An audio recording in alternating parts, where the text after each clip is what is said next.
Genesis chapter 28 இந்த 28ஆம் அதிகாரத்திலே மாற்றுருவாக்கம் பெற்ற கல்லை பற்றி சில காரியங்களை நாம் பார்க்க போகிறோம். முதலாவதாக தலையின் கீழ் வைக்கப்பட்ட கல், stone placed under the head. ஆதியாகமம் 28ஆம் அதிகாரம் 10 முதல் 15 யாக்கோபு பெர்சபாவை விட்டு புறப்பட்டு ஆரானுக்கு போக பிரயாணம் பண்ணி ஒரு இடத்திலே வந்து சூரியன் அஸ்தமித்தபடியால் அங்கே ராத்தங்கி அவ்விடத்து கற்களில் ஒன்றை எடுத்து தன் தலையின் கீழ் வைத்து அங்கே நித்திரை செய்யும்படி படுத்து கொண்டான். அங்கே அவன் ஒரு சொப்பனம் கண்டான்.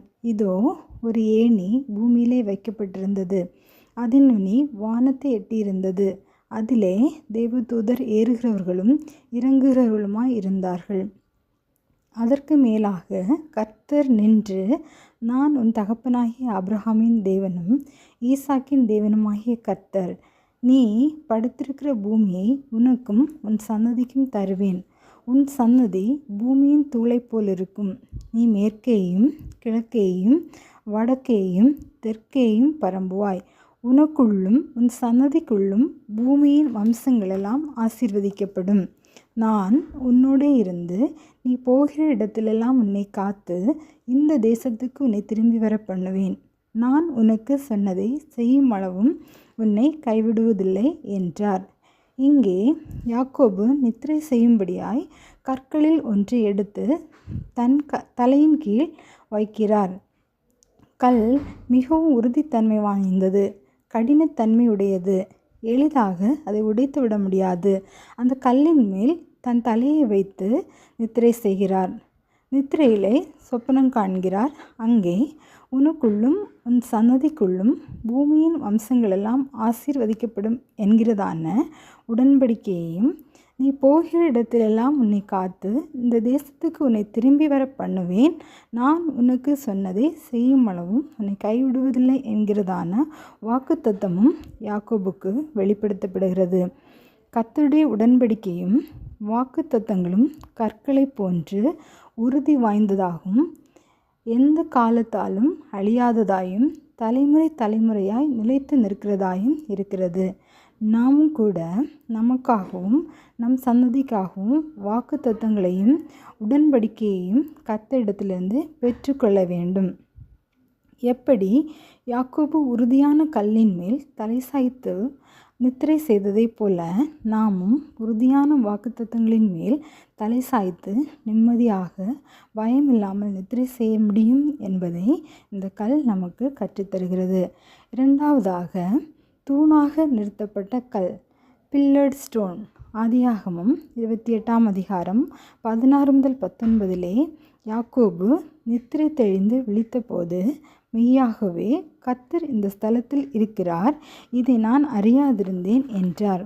அவன் பயந்து, இந்த ஸ்தலம் எவ்வளோ பயங்கரமாக இருக்கிறது, இது தேவனுடைய வீடே அல்லாமல் வேறல்ல, இது வானத்தின் வாசல் என்றான்.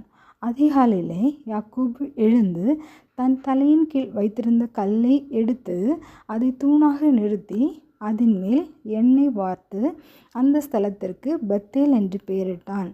நினைப்பூட்டுதலுக்கு அடையாளமாக கற்கள் தூண்களாக நிறுத்தப்படுகிறது. பிரிக்கப்பட்ட நிலத்தின் பங்குகளிலோ நினைவு சின்னங்களாகவோ கற்தூண்கள் நிறுத்தப்படுகின்றன. யாக்கோபு பெத்தேலிலே தேவதூதர்கள் ஏறி இறங்குகிறவர்களுமாய் கண்ட அந்த இடத்திலே தன் தலையின் கீழ் வைத்திருந்த கல்லை எடுத்து தூணாக நிறுத்தினான்.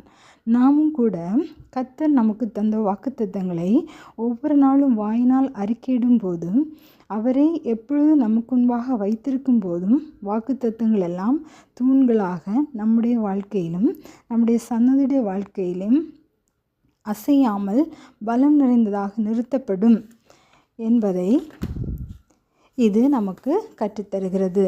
மூன்றாவதாக, தேவனுக்கு வீடாக மாற்றப்பட்ட கல், தி stone became a house for God. ஆதியாகமம் 28ஆம் அதிகாரம் 20-22 அப்பொழுது யாக்கோபு, தேவன் என்னோடு இருந்து நான் போகிற இந்த வழியிலே என்னை காப்பாற்றி உண்ண ஆகாரமும் உடுக்க வஸ்திரமும் எனக்கு தந்து என்னை என் தகப்பன் வீட்டுக்கு சமாதானத்தோடு திரும்பி வர பண்ணுவாரானால் கர்த்தர் எனக்கு தேவனாக இருப்பார். நான் தூணாக நிறுத்தின இந்த கல் தேவனுக்கு வீடாகும். தேவன் எனக்கு தரும் எல்லாவற்றிலும் உமக்கு தசமபாகம் செலுத்துவேன் என்று சொல்லி பொருத்தனை பண்ணி கொண்டான். இங்கே தூணாக நிறுத்தப்பட்ட கல் தேவனுடைய வீடாக மாற்றப்படுகிறது.